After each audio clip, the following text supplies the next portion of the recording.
हम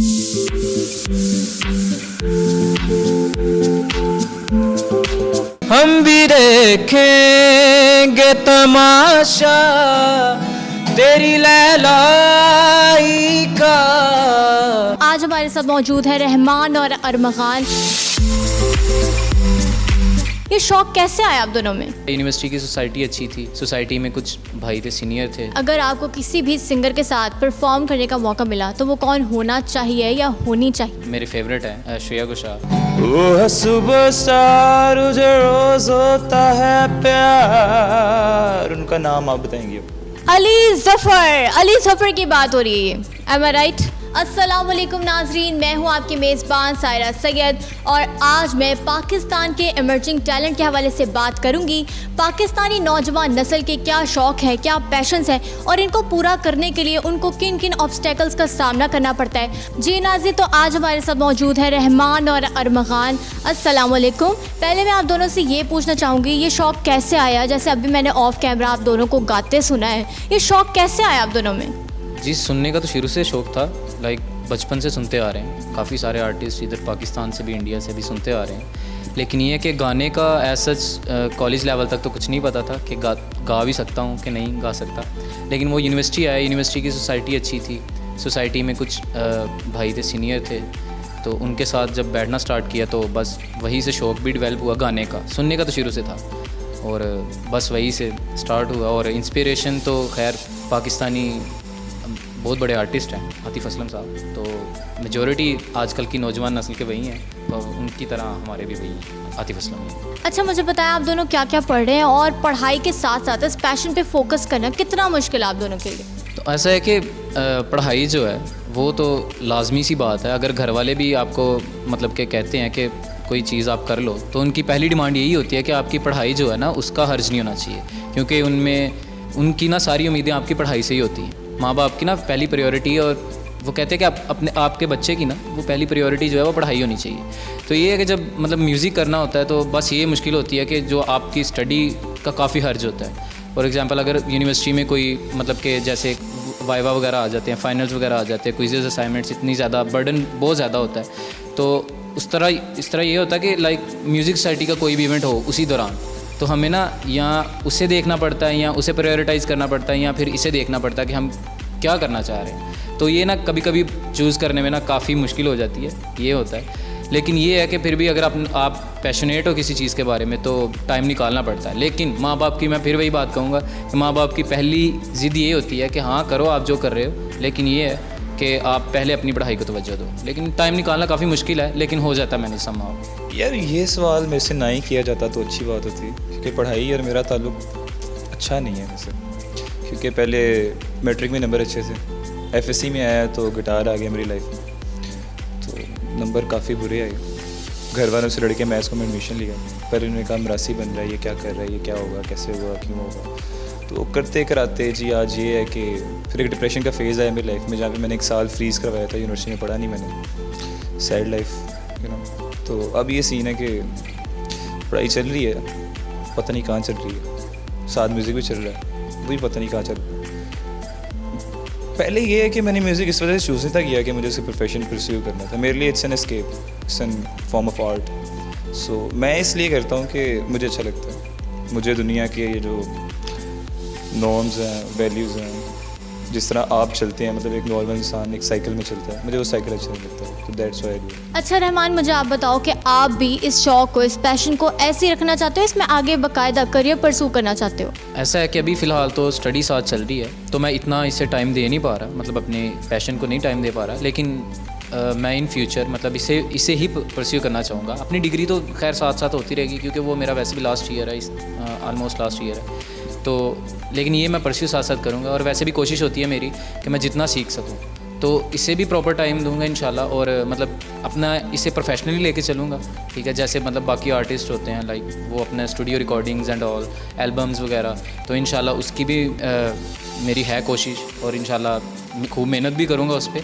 लेकिन ये है कि अभी फ़िलहाल डिग्री है, तो वो एक छोटा सा, वो कहते हैं ना कि डिग्री को थोड़ा सा टाइम दिया हुआ, फाइनल्स वगैरह चल रहे हैं, और वैसे भी लास्ट ईयर है तो थोड़ा फोकस करना पड़ता है। लेकिन ये है कि इंशाल्लाह पैशन को अपने ज़रूर परस्यू करूँगा मैं। अच्छा उमर खान, आप मुझे बताओ, आप लोगों के क्या फ्यूचर गोल्स क्या हैं? लाइक खुद ही से कुछ करना है, किसी बैंड के साथ एसोसिएट होना है, क्या करना है? अच्छा, फ्यूचर का मेरा सीन ये था कि पहले मैंने आपको बताया कि म्यूज़िक एस्केप था एक, लेकिन करते कराते आप ऐसी एज में आ जाते हैं जहाँ पे आपको पता लगता है कि आपने पैसे कमाए तो आप कुछ हो, अगर पैसे नहीं कमाए तो आप कुछ नहीं।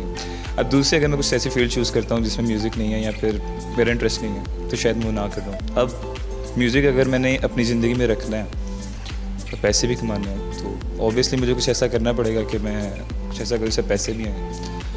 तो उसमें यह है कि एक तो यूनिवर्सिटी म्यूज़िक क्लब सिम्फनी, उससे हम एफिलिएटेड हैं, उसमें हमारा बैंड भी है छोटा सा, उसमें हमारे जैसे ही जो दूसरे हैं, कोई दारबुक अब जाता है, कोई गिटार जाता है, उनको मिला हम लोग के बैंड बना लेते हैं, परफॉर्मेंसेस वगैरह कर लेते हैं। बाकी ये है कि अपने गाने गुने लिख रहे हैं, इंशाल्लाह एक दिन वो स्टूडियो से रिकॉर्ड कराएंगे। पहले अब उसका भी सीन ये है कि पहले पैसे इकट्ठे करने पड़ेंगे क्योंकि money is everything.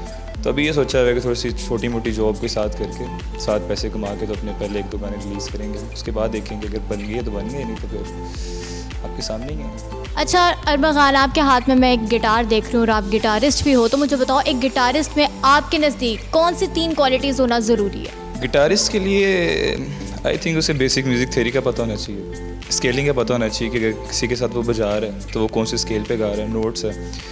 In the end I think it's all about sound manipulation, कि music is all about sound, कि साउंड को आपने अपने मुताबिक किस तरह बनाना है, कौन से नोट्स पे है गाना, क्या मेलोडी है, क्या है। तो आपको म्यूज़िक के साथ आपका कनेक्शन जो है ना बड़ा ज़रूरी होना चाहिए। अच्छा रहमान, मुझे बताइए, अगर आपको किसी भी सिंगर के साथ परफॉर्म करने का मौका मिला तो वो कौन होना चाहिए या होनी चाहिए?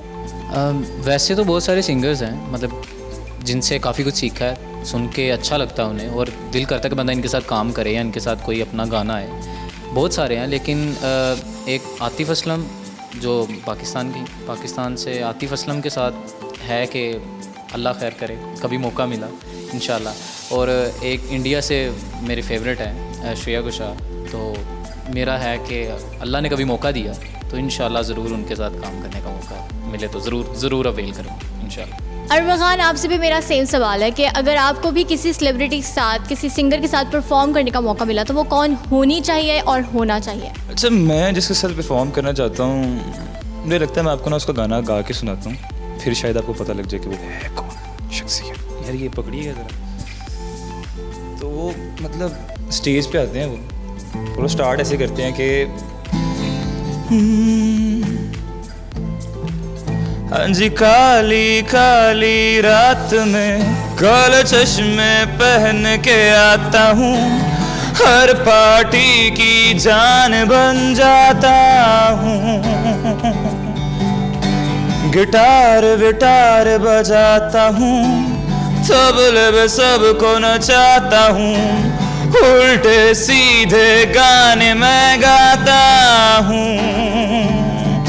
ओ मैंने सुनता अपने बाप की, ओ नहीं को टी शर्ट मेरे नाप की, ये मेरी बॉडी ये डोले समूह फल हले तो गूगल्स कर ले। वो है रॉकस्टार, वो है पॉपस्टार, वो है सुपरस्टार, मुझे रोज होता है प्यार। उनका नाम आप बताएंगे?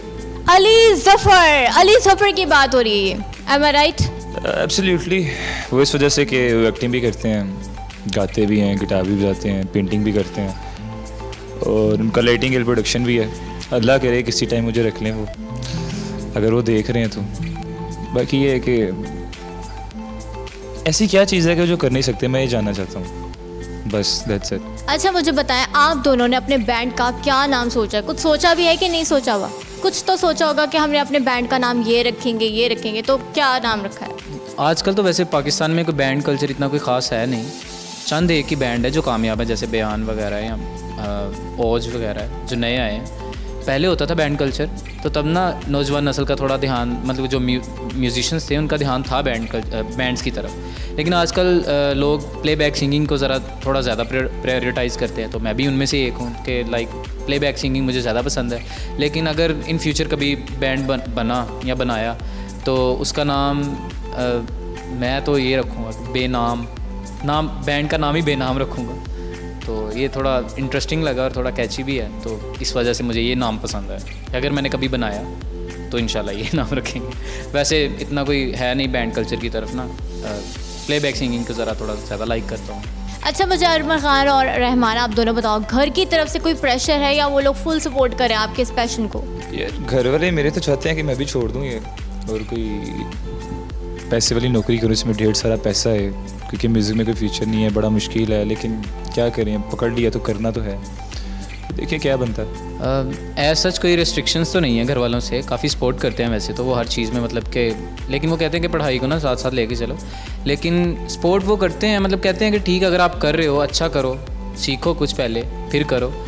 हाँ अलबत्ता पैसे अगर मांगे तो पैसे तो नहीं मिलते, ना ही मैं मांगता हूँ वैसे ही, मतलब कि अपने पैशन के लिए नहीं मांगता, वो मतलब कि पढ़ाई के लिए इतना कर रहे हैं तो वो मुझे भी अच्छा नहीं लगता, लेकिन वैसे मोरली सपोर्ट उनका बहुत ज़्यादा अल्हम्दुलिल्लाह, मतलब कि कभी उन्होंने मना नहीं किया। और वैसे भी मेरे बाबा मेरे घर में आलमोस्ट ताया अब्बू चाचू सारे मतलब कि सुनने वाले हैं, मतलब कि उन्हें शौक़ है कि कोई अच्छा सुनाए, तो वो मुझे अक्सर वैसे क्रिटिसाइज़ भी कर रहे होते हैं कि यार क्या गाता है, मतलब कि उनके टाइप का अगर मैं कुछ नहीं गा रहा हूँ तो वो कहते हैं यार तू क्या गा रहा है, लाइक कि तू थोड़ा सीख ले, ये देख ये बतियाँ, किसी की वीडियो निकाल के दे देंगे कि यार ये देख। लेकिन ओवरऑल वैसे अगर देखा जाए तो वो काफ़ी सपोर्ट करते हैं, मतलब कभी उन्होंने मना नहीं किया इस चीज़ से। और हाँ मैं अगर कभी कहूँ कि यार मुझे ऐसे जाना है किसी इवेंट पे, मतलब कि सिटी से बाहर भी जाना पड़े तो कहूँ, तो वो कभी उन्होंने मना नहीं किया और काफ़ी सपोर्ट करते हैं। अच्छा, मुझे आप दोनों बताओ, सुर ताल के बारे में कोई नो हाउ है? हाई नोट्स क्या है, लो नोट्स क्या है? कोई टीचर है जिसके साथ आप लोग एसोसिएटेड हो जो आपको बताता हो, या आप लोग खुद ही से रियाज करते हो? एज सच मतलब कोई एकेडमी वगैरह तो हम लोगों ने ज्वाइन नहीं की, ना कोई प्रॉपर खान साहब अभी तक पकड़े हैं जिनसे हम लोग सीख सकें।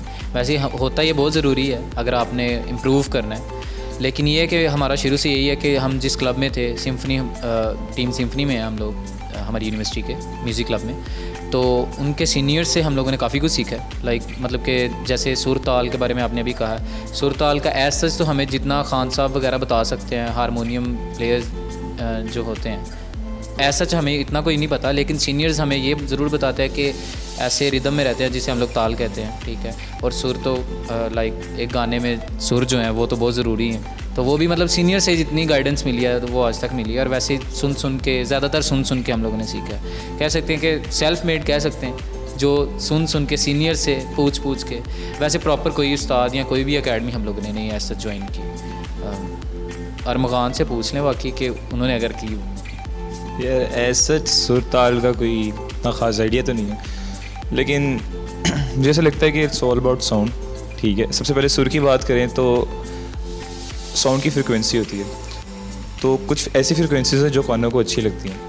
अगर गिटार आपको अगर नज़र आ रहा है तो ये ख़ास फ्रिक्वेंसी पे ट्यून्ड है, ठीक है। हर किसी के नोट्स, अब ये नोट ई है, ये ए है, ये डी है, ये जी है, ठीक है। तो पहले तो आपने साउंड की फ्रिक्वेंसी चेंज करनी है, अपने हिसाब से उसको लेके आना है, तो एक नोट बन जाएगा जिसको आप सुर कहते हैं। उसके बाद आपने मेलोडी बनानी है, 2-3 नोट्स को आपस में आपने जोड़ना है एक रिदम के साथ, रिदम को जिसको आप ताल कहते हैं। So when you have a beat, you have notes, गाना बन जाता है। तो मेरी नज़र में ये है। अच्छा, आप दोनों हमारे नाजरीन के लिए कुछ अच्छा सा गाकर सुनाएं। जिंदगी के हर गम बुला कर चलता रहा, मुश्किलों से मुस्कुरा कर बढ़ता रहा।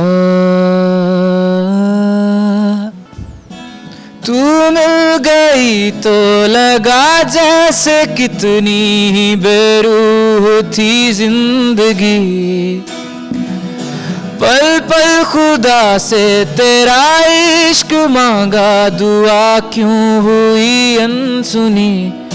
हमने बांधा है तेरे इश्क में हराम जुनू, हम भी देखेंगे तमाशा तेरी लैलाई का, होके रूपोश रूपोश।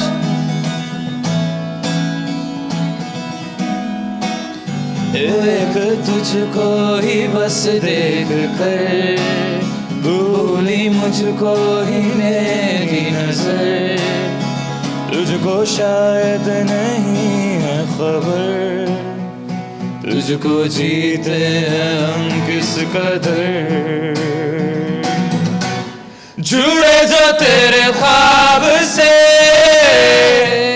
तो टूटे हम नींद से,